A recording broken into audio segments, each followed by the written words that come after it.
Hey, I recently finished my second block of medical school where we covered the musculoskeletal system, and in this video I'll be talking about my progress, my results, and just give a general overview of how this block has been. So first off, results. Compared to last block when I failed both exams and my score was a whole standard deviation below the average and I only passed the class because of the curve, this time I actually passed and the curve hasn't even come out yet, so I'm really happy about that. Our finals actually consist of a few exams. On one of them, my score was about average compared to the rest of my class, and on the other, it was above average, which makes me really proud, especially compared to my first block.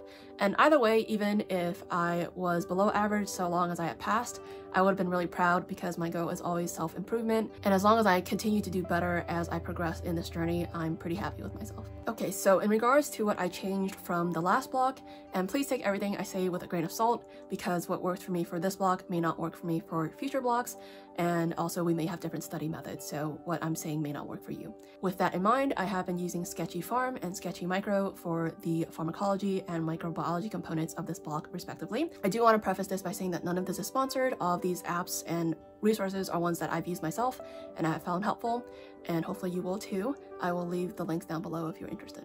Sketchy is a story-based video website that connects different ideas using little jokes and symbols and images. Personally, the images don't help me that much, but occasionally something will stick. But the main thing I do enjoy is listening to the stories, and I really appreciate how concise the videos are. They tell you exactly what you need to know, and I don't feel like there are any extraneous details. I was actually really proud because there was just one question that I got right during a review session that it confused everyone else, and the reason I knew the answer was because of a Sketchy video that I had watched. So if you are a visual or auditory learner, then I highly recommend Sketchy for microbiology and pharmacology. For the anatomy portion, my class is very fortunate to have amazing anatomy professors, and their guidance has been really helpful. On top of that though, I have been using an app called Complete Anatomy, which is $35 for an annual subscription for students that sign up for the first time. It is a 3D anatomy app that helps you visualize the human body, and you can input different components that you would want to study. For example, if I wanted to study only the tendons and ligaments, then I can add in those specific layers and not have to see the muscles if I didn't want to. And then for the cadaver portion, since my school is fully online, I unfortunately do not have access to a cadaver lab. So to familiarize myself with what the actual human body looks like, I have been using the 4D anatomy website. Fortunately, this was an application that my school provided for me. However, you can check out the link down below if you want to see the website for yourself. If any of you are also fully online, then I highly recommend finding some sort of website or application that allows you to visualize cadavers, because unfortunately many things can be taught online, but something like clinical skills and labs can't really be replaced through online curriculum, and this is the closest thing that I've been able to find to simulate what it would be like if I was actually there in person. I've also been drawing out different diagrams for myself. For example, one concept that seems like a lot at first is the brachial plexus, which is a network of nerves that travels from your spinal cord down your arm to your hand. So I took an image that I found online and I expanded the image myself and added in different descriptions so that I could better understand the various components. I also highly recommend getting the Atlas of Human Anatomy by Netter because it has a bunch of different illustrations and diagrams that I have found really helpful in terms of helping me visualize the different arteries, nerves, vessels, muscles, etc. I also highly recommend Gray's Anatomy Review. It's actually a question bank, so if you're looking to learn the anatomy, this is not the resource for you. However, once you already have the foundations of anatomy down, doing these questions can really help facilitate your critical thinking skills and help you assess how well you actually understand the material that you've learned. Moving on to what I've been using to help memorize everything, I have mentioned Anki in the past in a few videos. However, I didn't really start using it until this block. For those of you who don't know what Anki is, it's essentially a flashcard app that optimizes when you do the flashcards to help you better retain the information. In an ideal situation, you're supposed to study your cards every day. However, sometimes I don't feel like using Anki to study, so I don't. I use it a few times a week, and I have found that it's still really helpful. There are already various videos on YouTube in regards to how to use Anki, but if any of you would like a tutorial, feel free to leave a comment down below and I can make one in the future. I also purchased a subscription to USMLE RX, which is an online question bank. So in the week leading up to finals, I do the questions so that I can get a better understanding of what questions would be likely to be asked, which details to focus on because some of the questions can be kind of long and include a lot of details that may not be entirely relevant to the answer, and also why the wrong answers are wrong. I purchased RX because that was the question bank that I was recommended the most. However, that's not to say that other question banks like Kaplan, Amboss, Lecturio, etc. are not good.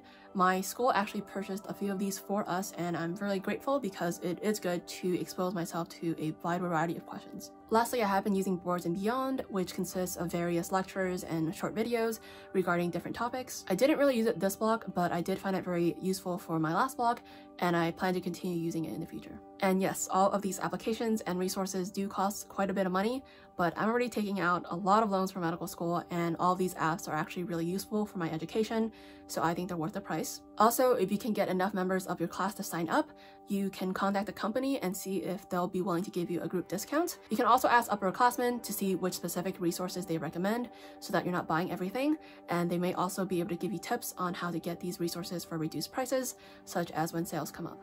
And lastly, my school, as do many other medical schools, records the classroom sessions/lectures. I often do not understand everything during class, so what I like to do is I like to rewatch the recordings at around 2 times speed and pause at specific sections that I do not understand, especially if it is a practice question or a review question that the professor has given us. That way I can not only get a better understanding of the material itself, but also become familiar with the style of question that the professor might be more likely to ask on an exam, so that I can better prepare for finals. Okay, so that was my review of the academic portion of school.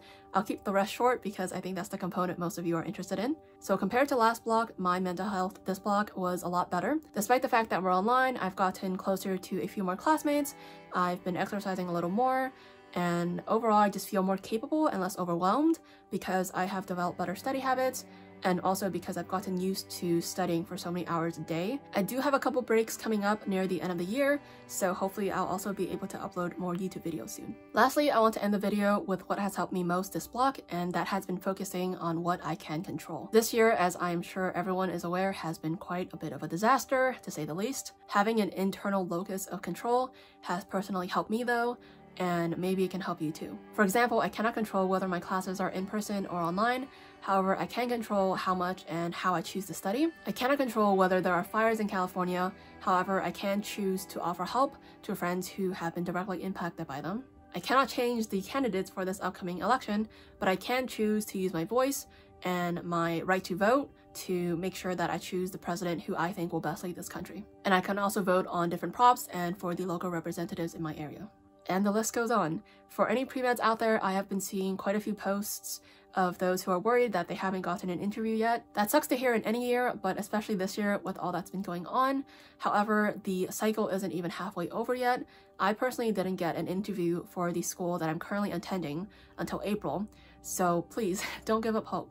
Try to focus on what's within your control, even if it's as simple as making your bed every day, or getting in that little bit of exercise, or eating properly. Feel free to reach out if you would like to rant, or if you would like any advice. I'm no expert, and I'm fairly busy, but I will try to help as best as I can. Alright, that's it for this video. Thank you for watching, and I will see you another Sunday. Until then, I surely hope that you will take care of your health.